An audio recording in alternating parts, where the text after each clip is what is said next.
Talking life with Ravi कौशल के नए episode में आपका स्वागत है। हम आज नितिन सेठी के साथ हैं। नितिन सेठी सर अपने साथियों के साथ द रिपोर्टर्स कलेक्टिव चलाते हैं और उनकी हम जिसे कहें कि जो रिपोर्टिंग रही है इलेक्टोरल बॉन्ड्स के इशू पर, वो काफ़ी शानदार रही है।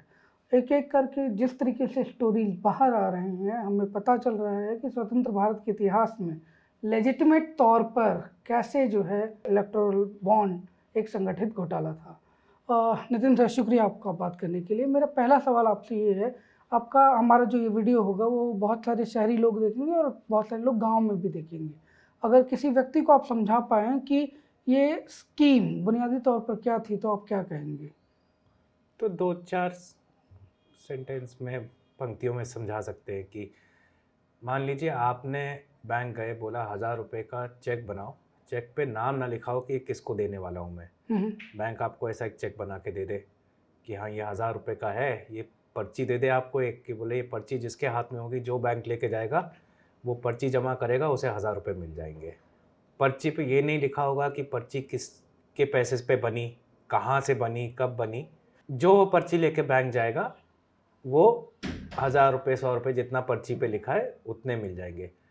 तो भाजपा सरकार ने ये स्कीम चलाई कि जो ये बॉन्ड लेके जाएगा बैंक में, उसको जितने पैसे वो बॉन्ड पे लिखे वो मिल जाएंगे। बॉन्ड कौन खरीद सकता है? बॉन्ड कोई भी कंपनी खरीद सकती है, चाहे उसने ज़िंदगी भर में 1 रुपया ना कमाया हो। बॉन्ड वो भी कंपनी खरीद सकती है जो बाहर हो देश के, वो अपनी देश में, हिंदुस्तान में किसी एक छोटी कंपनी के द्वारा पैसा भेज के वहाँ से भी खरीद सकती है। बॉन्ड खरीदने वाले का पैसा कहाँ से उसको आया ये कभी टटोला नहीं जाएगा। तो बैंक में ज़रूर पड़ा होगा, लेकिन वो काला धन है कि सफ़ेद धन है ये भी कोई चेक नहीं करेगा। सिर्फ उसके बैंक से पार्टी के बैंक में चला जाएगा। और ये ऐसा नहीं है कि पूरा सीक्रेट रहेगा। आपको, मेरे को या किसी बाहर की ऑपोजिशन पार्टी को नहीं पता चलेगा, लेकिन स्टेट बैंक ऑफ इंडिया इसकी पूरी नज़र रखेगा कि ये पैसा कौन किसको दे रहा है। और क्योंकि स्टेट बैंक ऑफ इंडिया जानती है, क्योंकि स्टेट बैंक ऑफ इंडिया सरकार का ही बैंक है, तो सरकार भी जानी जाएगी। तो इसका नतीजा ये हुआ कि ज़्यादातर पैसा इसमें से जो गया उसी पार्टी को गया जो सत्ता में थी, बीजेपी। कुछ ऐसा था जो रीजनल पार्टी सत्ता में थी अपने अपने स्टेट्स में, उनको भी चला गया, जैसे कि टीएमसी, डीएमके आदि। इससे जो जुड़ा हुआ एक सवाल है जो आप जैसे लोगों ने या फिर जो शुरुआत से कर रहे हैं कि इसमें बहुत सारे नियमों में बदलाव किए गए, आरटीई में बदलाव किया, इलेक्शन कमीशन के जो एक्ट गवर्न करता है उसमें बदलाव किए। ये बदलाव किस तरीके के थे? तो ये सन 17 में तब अरुण जेटली तब वित्त मंत्री थे, तो वो बदलाव लाए थे बजट सत्र में। तो उसमें 4 कानूनों को तोड़ा गया, मोड़ा गया, आप बोल सकते हैं। एक था कि पॉलिटिकल पार्टी को जो पैसा दे रही है कंपनी, वो बॉन्ड से दे, लेकिन बताए ना किस पार्टी को दिया। वो सिर्फ इतना अपने खातों में लिख दे, अंदर कहीं भी छुपा के किसी तौर पे भी सिर्फ इतना लिख दे कि दिया, पर किसको दिया ये बताने की ज़रूरत नहीं है। लेकिन इस पर मुनाफा कमाए, टैक्स रिबेट मिले कंपनी को, एक ये लिखा गया। दूसरा लिखा गया कि देश के बाहर जो कंपनी है वो भी करवा ले, दूसरा ये चेंज लाए। तीसरा लाए कि इससे पहले होता था कि कंपनी जब तक मुनाफा नहीं कमा रही, मुनाफे का सिर्फ 7.5% ही वो दे सकती है किसी पॉलिटिकल पार्टी को, क्योंकि कोई प्यार से तो देता नहीं है, है ना। कोई कंपनी अपना पेट काट के तो नहीं देगी। तो यही तुक था कि भाई ठीक है, एक हद तक ठीक है देना, पर अगर कोई कंपनी अनहद दे रही है तो वो काला धनी होगा और कुछ फर्जीवाड़ा ही होगा।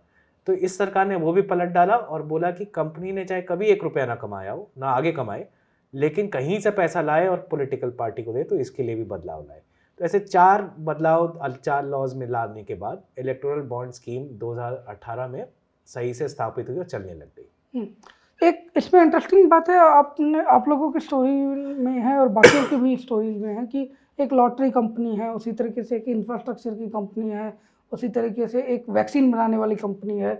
इन सारी चीज़ों, इन सब ने जो है पैसा दिया। इन डोनर्स के बारे में हम क्या जानते हैं कि ये अभी तक गेस वर्क ही है कि इनको किसी तरीके के ठेके मिले होंगे? कुछ आप लोगों को कॉन्क्रीट मिला है क्या अभी तक? तो रिपोर्टर्स कलेक्टिव में मेरे 3 कोलीग ने इस पे काम किया है, तपस्या, श्री गिरीश और मयंक।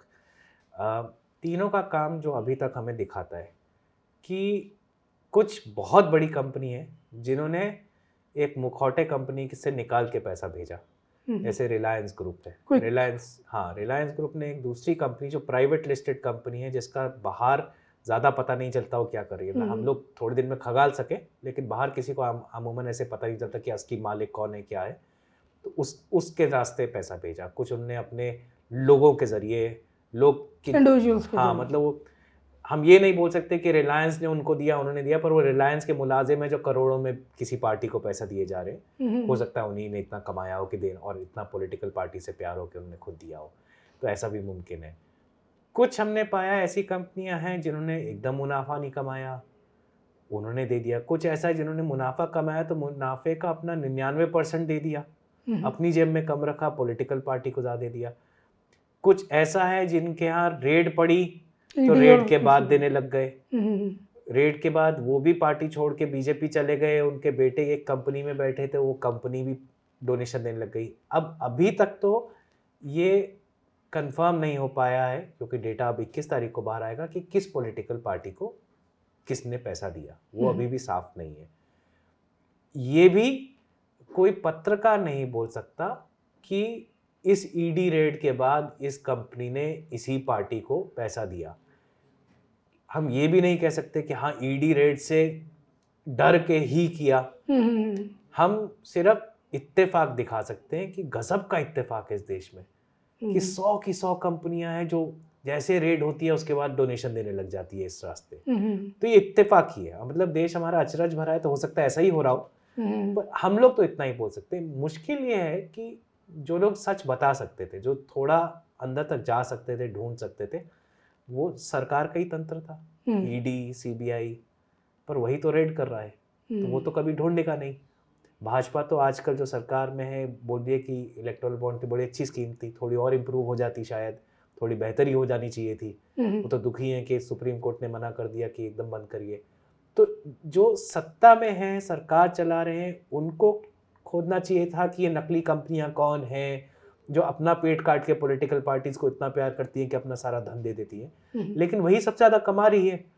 तो बचे आप और मुझ जैसे पत्रकार, अब हमारी क्या काबिलियत पता करने की। हम तो जहां तक पहुंच सकते थे पहुंच गए, कि दिखा दिया कि इत्तेफाक बहुत बड़ा है इस देश में, कि 2 चीज़ों का इत्तेफाक, कि जो शायद हम लोगों को नहीं पहले पता था, कम से कम रिपोर्टर्स कलेक्टिव में हम लोग नहीं मानते थे, कि एक कि देश के धन्ना सेठ और कंपनियां पॉलिटिकल पार्टी से कितना प्रेम करती है।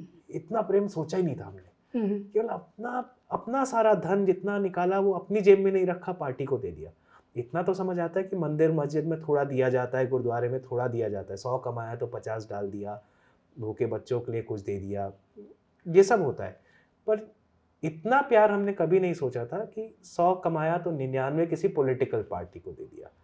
अब इतनी समझ, कोर्ट ने भी बोल दिया ये तो, कि पॉलिटिकल पार्टी को अगर कोई कंपनी पैसा देती है, भले के लिए नहीं देती, अपने भले के लिए देती है। अगर वो 1 रुपया देती है तो 5 कमाना चाहती है, और कमाएगी कैसे? ठेकों में कमाएगी, है ना? या कोई एक रूल होगा जो बाद में थोड़ा सा मोड़ दिया जाएगा, जो नहीं हो रहा वो हो गया कि एक ही कंपनी को फायदा हो गया। तो ये 2-3 चीज़ें रिपोर्टर्स कलेक्टिव ने निकाल के दिखाई। जैसे एक केस हमने दिखाया, ये पहले हमने ही खोज करी थी और उसका दूसरी कड़ी हमें दिखी, कि एक कंपनी थी जिसको कोल खदान के ऑक्शंस में सीएजी ने पाया था कि इन्होंने कोल ब्लॉक के ऑक्शन में रिगिंग करी है। इन्होंने 3-4 कंपनियां नकली मिला के इन्होंने कुछ जुगाड़ किया कि थोड़ा सस्ते में ब्लॉक पकड़ लें। तो सीएजी ने पॉइंट आउट किया। उस टाइम पे सरकार ने बोला नहीं ऐसी कोई बात नहीं है, तो चुप हो गए सब लोग। अब हमने पाया कि उन्होंने भी इलेक्टोरल बॉन्ड खरीदे थे, अच्छे से खरीदे थे। अभी तक ये नहीं बोल सकते किसको दिए, बट ये पाया। इस किस्म के किस्से हैं, लेकिन अभी भी ये सब इत्तेफाकी है, क्योंकि हम इसी हद तक ले आए। इससे जुड़ा हुआ जो एक सवाल है, और बाकी लोग जो भी कह रहे हैं कि जो रूलिंग पार्टी है, जो बीजेपी है, उसको बहुत सारे सवालों के जवाब देने हैं, लेकिन इसमें डीएमके भी है, इसमें तृणमूल कांग्रेस भी है, और इसमें जो है बाकी छोटे जो दल हैं, उन्होंने इंडियन नेशनल कांग्रेस है, उसको भी पैसा मिला है। क्या ये आप लोगों ने कनेक्शन कर पाए कि क्या इन राज्यों में, जो जिन राज्यों में ये काम कर रही हैं, वहाँ पे कुछ ठेकों में या इस तरीके का कुछ अदला बदली हुई थी? तो इतना तो साफ हो गया कि जो राज्य दल है उनको भी पैसा मिला है और कुछ को अच्छा ही मिला है। तृणमूल कांग्रेस वेस्ट बंगाल में काफ़ी ले गई है। हैदराबाद में बहुत सारे कंस्ट्रक्शन कंपनी है जिन्होंने पैसा बीआरएस को हाँ लगता है कि बीआरएस को दिया, आज नहीं बोल सकते बट मुमकिन है कि बीआरएस को दिया है। ऐसे डीएमके का तो पता चल गया, उन्होंने तो खुद ही साफ बता दिया जो कागज़ कल बाहर आए कि हमें एक ये लॉटरी किंग से पैसा मिला है काफ़ी सारा। तो और अगर आप हिंदुस्तान के धंधे का और पॉलिटिक्स का तर्क समझे तो सही भी बैठता है, क्योंकि कोई भी कंपनी चलती है तो उनको 2-3 किस्म के लाइसेंस चाहिए होते हैं। कुछ केंद्र सरकार से मिलते हैं, कुछ राज्य सरकार से मिलते हैं। तो मुमकिन है जहाँ जहाँ से ठेके लेने के लिए लाइसेंस चाहिए थे वहाँ वहाँ थोड़ा मिठाई खिलाई गई। तो ये तो बहुत नॉर्मल है। इलेक्टोरल बॉन्ड से पहले भी होता था, अलग अलग रास्तों से होता था, आज भी और रास्तों से भी होता है। इलेक्टोरल बॉन्ड्स का मुझे लगता है ऐसा नहीं है कि ये पहली बार हमारे यहाँ ये सब हो रहा है। आप भी जानते हैं ज़माने से ऐसी चल रही है हमारी पॉलिटिक्स। इलेक्टोरल बॉन्ड्स में सिर्फ जो मुझे लगता है आँख की शर्म भी छोड़ दी गई। इसको आपने एक, मेरी दोस्त कोलीग बुरा मानती है कि अब ये सेंटेंस मैं हर बार बोल देता हूँ लेकिन इसको आपने लॉ का जामा पहना दिया है। पहले इसको कम से कम थोड़ा पार्टी को शर्म आती थी ये सब बोलते हुए कि हम ये करते, छुपाते थे, करते सब थे, छुपाते थे। भाजपा यहाँ तक पहुँच गई कि बोला ये तो सही है एकदम, पॉलिटिकल पार्टी से छुप के ही तो पैसा लेंगे हम लोग कंपनी से। वो इस हद तक पहुँचना मुझे लगा कि थोड़ा हमारी डेमोक्रेसी के लिए खतरे की घंटी थोड़ी ज़्यादा जोर से बज गई है। हाँ।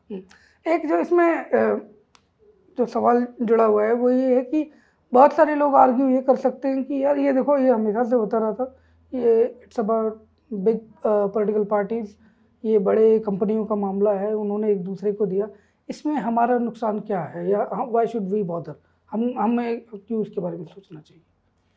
ऊपर की परत पे सोचे तो सही सवाल लगता है। हाँ यार, मतलब ठीक है दे रहे हैं भाई, क्या जा रहा है, हमारी जेब से तो ना आया ना गया। पर आप ये सोचिए कि आप जब अपने एमपी या एमएलए को इलेक्ट करते हैं, आपकी उम्मीद होती है उससे कि भाई हम लोगों ने इसको इलेक्ट किया, इसका जवाबदारी हमारी तरफ होगी, हमारे काम करके देगा, हमारे भले के काम करेगा, सड़क बनवानी है, कुछ जो भी काम करना है हमारे लिए करेगा। थोड़ा आलसी होगा तो कम करेगा पर करेगा तो। अब अचानक इसके बीच में एक ऐसा व्यक्ति आ जाए जो वोट नहीं देता, जो सिर्फ पैसा चुपचाप देता है, और इतना पैसा देता है कि उसी पैसे पे नेताजी की ज़िंदगी चलती है। तो उसका असली मालिक कौन होगा? उसका असली मालिक वोट देने वाले नहीं होंगे, फिर उस नेता का मालिक वो कंपनी बन जाती है। और उस कंपनी के लिए जब काम करता है तो सरकार में बैठा जो नेता है वो सरकार में जो पैसा खर्च करता है वो आपका मेरा पैसा खर्च कर रहा है। तो वो जो ठेके देता है वो आपके मेरे चीज़ें बनाने का जो पैसा था वो ठेकों का पैसा वो उन कंपनियों को दे रहा है। वो कंपनी क्या करती हैं? वो कंपनी क्योंकि ठेके इस तरीके से मिले हैं तो पैसा गबन होता है, तो आपका मेरा पैसा जाता है दूसरे तरीके से, टैक्स का पैसा जो टैक्स पेयर का पैसा। और हम लोग सब टैक्स देते हैं, क्योंकि एक तो इनकम टैक्स वाले होते हैं जो बोलते हैं कि हम टैक्स देते हैं, सब आप में हर चीज़ में एक एक पैसा हमारा जाता है। गरीब का ज़्यादा जाता है, बल्कि उसके आय से ज़्यादा पैसा बेचारा देता है, सबका पैसा लगता है इसमें। दूसरा आप सोचिए कि इसमें बड़ी कमाल की चीज़ है इलेक्टोरल बॉन्ड में। एक तो आपने पॉलिटिकल पार्टी को पैसा दिया, दूसरा इनकम टैक्स में ये भी लॉ में है कि जो आप पैसा देंगे उतना पैसा आपको टैक्स में कम देना पड़ेगा, रिबेट होगा। हाँ, तो 20,000 करोड़ जो वहाँ गया वो 20,000 करोड़ आपको टैक्स का मिला, मतलब वो पैसा हमारे लिए खर्च हो रहा था, वो गरीब बच्चों के पेट में जाता। वो जो मिड डे मील स्कीम मनरेगा चल रही होती उसमें 20,000 करोड़ एक्स्ट्रा मिल जाता, तो वो कम हो गया, इधर से कम हो गया, उधर से पार्टी की जेब में गया, और कंपनियों को ठेके वो मिले जो शायद उन कंपनियों को वैसे ना मिलते। तो ये सब हमारे ही पैसे पे हो रहा है, और ये सत्ता में जो लोग बैठे हैं, जो आज नेता हैं कल दूसरी पार्टी के हो सकते हैं, ये हमारे पैसे से खेल रहे हैं। ये जो ठेके देते हैं कि कौन खनन करेगा, कौन सड़क बनाएगा, कौन पावर कंपनी चलाएगा, ये हमारे पैसे से हमारे लिए करना था। तो ये सब हमारा ही है। ये सोचना कि एक पार्टी के बीच और एक कंपनी के बीच बातचीत हो गई, दोस्त हैं यार तो हमें क्या चिंता, वो दोस्त इसीलिए हैं क्योंकि हमने इनको वहाँ बिठाया था नेता बना के। अगर वहाँ नहीं बनाते तो इनको 1 रुपया कोई ना देता। हम्म, और वो बिठाया था हमने कि हमारी जवाबदारी हो हमारी तरफ और हमारा पैसा हमारे लिए खर्च करे सोच के, वो खत्म हो जाता है इसमें। ये आखिरी सवाल है हमारा। क्या सरकार ने इसमें जो अपने ही नियम जो उसने तय किए थे जी वो तोड़े? हाँ क्योंकि तो आज अभी एक स्टोरी आप लोगों की आई है कि एक्सपायर्ड इलेक्टोरल बॉन्ड्स भी जो है इनकैश किए गए। जी तो ये हमने सन 2019 में पहली बार दर्शाया था। कॉमोडोर लोकेश बत्रा उस टाइम जिन्होंने कागज़ निकाल के हमें दिए थे, तो हमने दर्शाया था कि उस समय इतना पता चला था कि एक पॉलिटिकल पार्टी, नाम नहीं पता था, दिल्ली पहुंची, दिल्ली में एसबीआई ब्रांच पहुंची और बोला कि यार ये इलेक्टोरल बॉन्ड हैं 10 करोड़ के, ये वैसे तो 15 दिन की इनकी जान होती है लेकिन 17 दिन हो गया है, फिर भी तुम इसका पैसा हमें दे दो। स्टेट बैंक दिल्ली ने अपने मुंबई में कॉरपोरेट ऑफिस को फ़ोन किया, बोला ऐसा कोई आए हमारे पास, क्या करना है। बॉम्बे ऑफिस ने वित्त मंत्रालय को फ़ोन किया फटाफट, या चिट्ठी लिखी और बोला कि क्या करना है। तो वित्त मंत्रालय ने उनको बोला कि कोई बात नहीं, होने दो। वित्त मंत्री, और ये सब 24 घंटे के अंदर खटाखट, मतलब ये सरकार कभी धीरे चलती कभी तेज़ चलती है, इस बार बहुत तेज़ चली, खटाखट चली और फटाफट 24 घंटे में ये 10 करोड़ के बॉन्ड आज जो रात को कल डिस्क्लोजर हुए हैं उससे साफ जाहिर हुआ, और ये स्टोरी जो आप कह रहे हैं वो बाहर आई कि ये जो political party Delhi SBI branch पहुंची थी ये भाजपा थी। तो भाजपा की सरकार वित्त मंत्रालय में बैठ के उन्होंने इलीगली जो होना था उसको अलाउ कर दिया, ये बोल के कि 15 दिन को आप 15 वर्किंग डे बोल दीजिए तो सैटरडे संडे गायब हो जाएगा बीच में, ऐसे घुमाया। अब आज भी मुमकिन है कि वित्त मंत्रालय बोले यार हम तो किसी के लिए भी करने को तैयार थे, हमें क्या पता था भाजपा पहुंची थी एसबीआई ब्रांच दिल्ली में, तो ये तो मुमकिन है। अब इस देश में हमने जैसे बोला था बहुत इत्तेफाक हैं जो बड़े अजीब से हैं जिसके ऊपर हम आगे नहीं बढ़ सकते। शुक्रिया नितिन सर। तो ये थे नितिन सेठी। ऐसे ही खबरों के लिए जुड़े रहिए हमारे चैनल के साथ, इसे सब्सक्राइब कीजिए और अपने दोस्तों के बीच में शेयर भी कीजिए।